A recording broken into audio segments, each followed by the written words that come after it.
ਇਹ ਕਹਾਣੀ ਇੱਕ ਅਜਿਹੇ ਪਰਿਵਾਰ ਦੀ ਹੈ ਜਿੱਥੇ ਦੋ ਤਾਕਤਾਂ ਆਪਸ ਵਿੱਚ ਟਕਰਾਉਂਦੀਆਂ ਹਨ।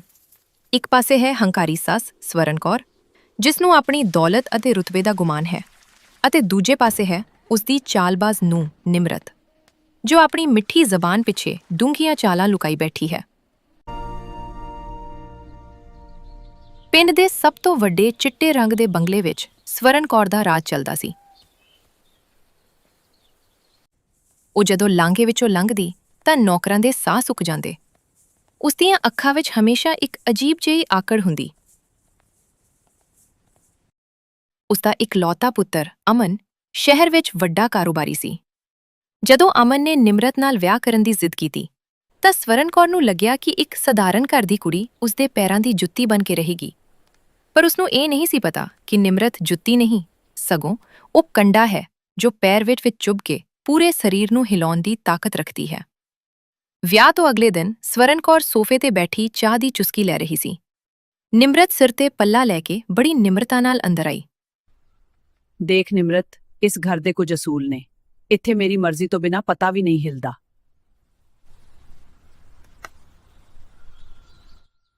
ਤੂੰ ਇੱਕ ਗਰੀਬ ਘਰੋਂ ਆਈ ਹੈ, ਤੈਨੂੰ ਇੰਨਾ ਸ਼ਾਹੀ ਠਾਠ-ਬਾਠ ਦੀ ਆਦਤ ਨਹੀਂ ਹੋਣੀ।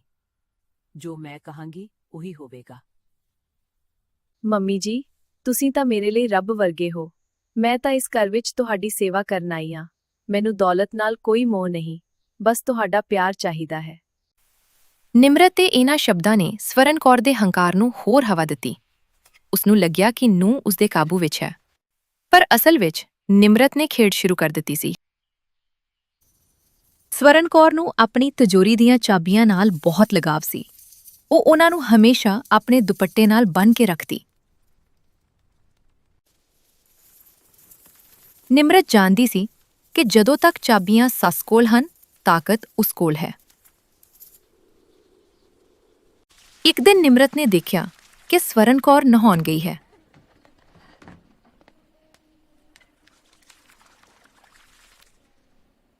ਉਸਨੇ ਬੜੀ ਚਾਲਾਕੀ ਨਾਲ ਚਾਬੀਆਂ ਦਾ ਗੁੱਛਾ ਉੱਥੋਂ ਚੁੱਕਿਆ ਅਤੇ ਉਸ ਵਿੱਚੋਂ ਇੱਕ ਖਾਸ ਚਾਬੀ ਦੀ ਛਾਪ ਸਾਬਣ ਦੀ ਟਿੱਕੀ ਤੇ ਲੈ ਲਈ। ਫਿਰ ਚਾਬੀਆਂ ਵਾਪਸ ਉੱਥੇ ਹੀ ਰੱਖ ਦਿੱਤੀਆਂ।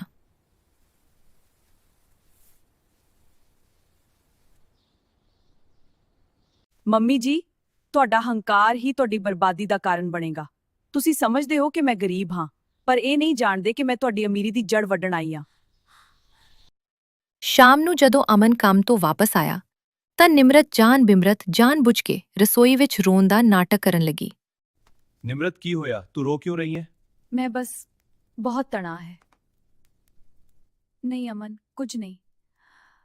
ਮੰਮੀ ਜੀ ਠੀਕ ਕਹਿੰਦੇ ਨੇ, ਮੈਂ ਉਹਨਾਂ ਦੇ ਰੁਤਬੇ ਦੇ ਲਾਇਕ ਨਹੀਂ ਹਾਂ। ਅੱਜ ਉਹਨਾਂ ਨੇ ਕਿਹਾ ਕਿ ਮੇਰੇ ਪੇਕੇ ਘਰੋਂ ਆਏ ਕੱਪੜੇ ਬਹੁਤ ਸਸਤੇ ਨੇ, ਉਹਨਾਂ ਨੂੰ ਪਾਉਣ ਨਾਲ ਘਰ ਦੀ ਇੱਜ਼ਤ ਘਟਦੀ ਹੈ। ਮੈਨੂੰ ਬਹੁਤ ਦੁੱਖ ਹੋਇਆ। ਮੰਮੀ ਜੀ ਨੂੰ ਹਮੇਸ਼ਾ ਆਪਣੀ ਅਮੀਰੀ ਦਿਖਾਉਣ ਦੀ ਆਦਤ ਹੈ। ਤੂੰ ਫਿਕਰ ਨਾ ਕਰ, ਮੈਂ ਉਹਨਾਂ ਨਾਲ ਗੱਲ ਕਰਦਾ ਹਾਂ। ਅਮਨ ਨੂੰ ਆਪਣੀ ਮਾਂ ਦੇ ਸੁਭਾਅ ਬਾਰੇ ਪਤਾ ਸੀ। ਉਸਨੂੰ ਲੱਗਿਆ ਕਿ ਸ਼ਾਇਦ ਸਵਰਨ ਕੌਰ ਨੇ ਸੱਚਮੁੱਚ ਕੁਝ ਅਜਿਹਾ ਕਿਹਾ ਹੋਵੇਗਾ। ਜਦੋਂ ਅਮਨ ਨੇ ਸਵਰਨ ਕੌਰ ਨੂੰ ਪੁੱਛਿਆ ਤਾਂ ਸਵਰਨ ਕੌਰ ਭੜਕ ਗਈ। ਮੈਂ ਤਾਂ ਅਜਿਹਾ ਕੁਝ ਨਹੀਂ ਕਿਹਾ। ਇਹ ਕੁੜੀ ਝੂਠ ਬੋਲ ਰਹੀ ਹੈ। ਦੇਖਿਆ ਅਮਨ, ਮੈਂ ਕਿਹਾ ਸੀ ਨਾ ਕਿ ਮੇਰੀ ਗੱਲ ਦਾ ਕੋਈ ਵਿਸ਼ਵਾਸ ਨਹੀਂ ਕਰੇਗਾ। ਮੰਮੀ ਜੀ ਸਹੀ ਕਹਿ ਰਹੇ ਹੋਣਗੇ, ਸ਼ਾਇਦ ਮੈਨੂੰ ਹੀ ਸੁਣਨ ਵਿੱਚ ਗਲਤੀ ਹੋ ਗਈ। ਇਸ ਚਾਲ ਨਾਲ ਨਿਮਰਤ ਨੇ ਅਮਨ ਦੀਆਂ ਨਜ਼ਰਾਂ ਵਿੱਚ ਸਵਰਨ ਕੌਰ ਨੂੰ ਇੱਕ ਜ਼ਾਲਮ ਸੱਸ ਅਤੇ ਖੁਦ ਨੂੰ ਇੱਕ ਸਹਿਣਸ਼ੀਲ ਨੂੰਹ ਵਜੋਂ ਸਥਾਪਿਤ ਕਰ ਦਿੱਤਾ।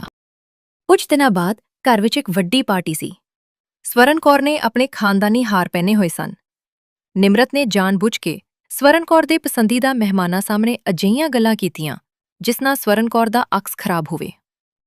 ਮੰਮੀ ਜੀ ਤਾਂ ਇੰਨੇ ਦਿਆਲੂ ਨੇ ਕਿ ਉਹਨਾਂ ਨੇ ਮੈਨੂੰ ਕਿਹਾ ਹੈ ਕਿ ਮੈਂ ਸਾਰਾ ਦਿਨ ਰਸੋਈ ਵਿੱਚ ਕੰਮ ਕਰਾਂ ਤਾਂ ਜੋ ਮੈਨੂੰ ਅਨੁਸ਼ਾਸਨ ਆ ਸਕੇ।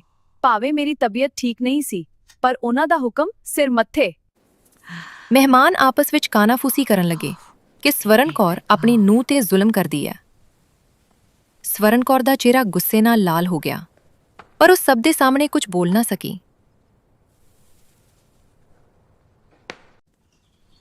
ਉਸ ਰਾਤ ਸਵਰਨ ਕੌਰ ਨੇ ਫੈਸਲਾ ਕੀਤਾ ਕਿ ਉਹ ਇਸ ਨੂੰਹ ਨੂੰ ਸਬਕ ਸਿਖਾ ਕੇ ਰਹੇਗੀ। ਸਵਰਨ ਕੌਰ ਹੁਣ ਚੌਕਸ ਹੋ ਗਈ ਸੀ। ਉਸਨੂੰ ਸਮਝ ਆਉਣ ਲੱਗਾ ਸੀ ਕਿ ਨਿਮਰਤ ਉਨੀ ਸਧਾਰਨ ਨਹੀਂ ਹੈ ਜਿੰਨੀ ਉਹ ਦਿਖਦੀ ਹੈ। ਪਰ ਨਿਮਰਤ ਆਪਣੀ ਅਗਲੀ ਵੱਡੀ ਚਾਲ ਦੀ ਤਿਆਰੀ ਕਰ ਚੁੱਕੀ ਸੀ।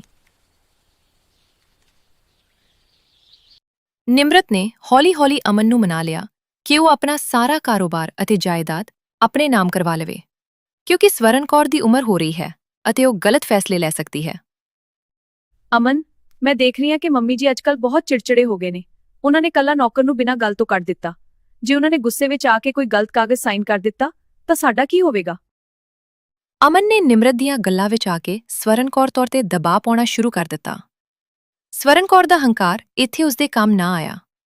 ਉਸ ਨੂੰ ਲੱਗਿਆ ਕਿ ਉਸਦਾ ਪੁੱਤਰ ਉਸ ਤੋਂ ਦੂਰ ਹੋ ਰਿਹਾ ਹੈ। ਸਵਰਨ ਕੌਰ ਨੇ ਇੱਕ ਜਾਸੂਸ ਲਗਾਇਆ ਤਾਂ ਜੋ ਨਿਮਰਤ ਦੇ ਅਤੀਤ ਬਾਰੇ ਪਤਾ ਲੱਗ ਸਕੇ। ਉਸ ਨੂੰ ਪਤਾ ਲੱਗਾ ਕਿ ਨਿਮਰਤ ਨੇ ਪਹਿਲਾਂ ਵੀ ਇੱਕ ਅਮੀਰ ਘਰ ਵਿੱਚ ਅਜਿਹੀ ਹੀ ਚਾਲ ਚੱਲੀ ਸੀ, ਪਰ ਉੱਥੇ ਉਹ ਫੜੀ ਗਈ ਸੀ। ਹੁਣ ਦੇਖੇ ਚਾਲਬਾਜ਼ ਨੂੰ ਏ, ਤੇਰਾ ਹੰਕਾਰ ਮੈਂ ਕਿਵੇਂ ਤੋੜਦੀ ਹਾਂ। ਤੂੰ ਮੇਰੇ ਘਰ ਨੂੰ ਆਪਣੀ ਜਗੀਰ ਸਮਝ ਲਿਆ ਹੈ। ਸਵਰਨ ਕੌਰ ਨੇ ਇੱਕ ਦਿਨ ਸਭ ਦੇ ਸਾਹਮਣੇ ਨਿਮਰਤ ਨੂੰ ਫੜਨ ਦੀ ਯੋਜਨਾ ਬਣਾਈ।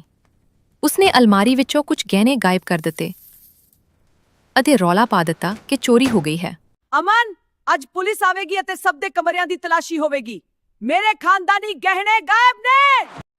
ਉਸ ਨੂੰ ਪੂਰਾ ਯਕੀਨ ਸੀ ਕਿ ਨਿਮਰਤ ਨੇ ਹੀ ਉਹ ਚੁੱਕੇ ਹੋਣਗੇ। ਨਿਮਰਤ ਬਿਲਕੁਲ ਸ਼ਾਂਤ ਸੀ। ਜਦੋਂ ਪੁਲਿਸ ਆਈ ਅਤੇ ਤਲਾਸ਼ੀ ਹੋਈ ਤਾਂ ਗਹਿਣੇ ਨਿਮਰਤ ਦੇ ਕਮਰੇ ਵਿੱਚੋਂ ਨਹੀਂ, ਸਗੋਂ ਸਵਰਨ ਕੌਰ ਦੇ ਆਪਣੇ ਪੁਰਾਣੇ ਸੰਦੂਕ ਵਿੱਚੋਂ ਨਿਕਲੇ, ਜਿੱਥੇ ਨਿਮਰਤ ਨੇ ਉਹਨਾਂ ਨੂੰ ਬੜੀ ਚਲਾਕੀ ਨਾਲ ਵਾਪਸ ਰੱਖ ਦਿੱਤਾ ਸੀ। ਇਸ ਤੋਂ ਇਲਾਵਾ ਨਿਮਰਤ ਨੇ ਉੱਥੇ ਕੁਝ ਅਜਿਹੇ ਕਾਗਜ਼ ਵੀ ਰੱਖ ਦਿੱਤੇ ਜੋ ਇਹ ਦਿਖਾਉਂਦੇ ਸਨ ਕਿ ਸਵਰਨ ਕੌਰ ਆਪਣੀ ਯਾਦਦਾਸ਼ਤ ਖੋ ਰਹੀ ਹੈ। ਅਮਨ ਹੁਣ ਪੂਰੀ ਤਰ੍ਹਾਂ ਆਪਣੀ ਮਾਂ ਦੇ ਖਿਲਾਫ ਹੋ ਗਿਆ ਸੀ।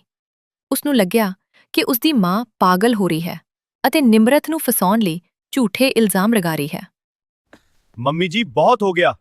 ਤੁਹਾਡਾ ਹੰਕਾਰ ਹੁਣ ਸਾਰੀਆਂ ਹੱਦਾਂ ਪਾਰ ਕਰ ਚੁੱਕਾ ਹੈ। ਤੁਸੀਂ ਇੱਕ ਮਾਸੂਮ ਕੁੜੀ ਤੇ ਚੋਰੀ ਦਾ ਇਲਜ਼ਾਮ ਲਗਾਇਆ। ਮੈਂ ਹੁਣ ਤੁਹਾਡੇ ਨਾਲ ਨਹੀਂ ਰਹਿ ਸਕਦਾ। ਸਵਰਨ ਕੌਰ ਇਕੱਲੀ ਪੈ ਗਈ। ਉਸਦਾ ਉਹ ਹੰਕਾਰੀ ਚਿਹਰਾ ਹੁਣ ਹੰਝੂਆਂ ਨਾਲ ਭਰਿਆ ਹੋਇਆ ਸੀ।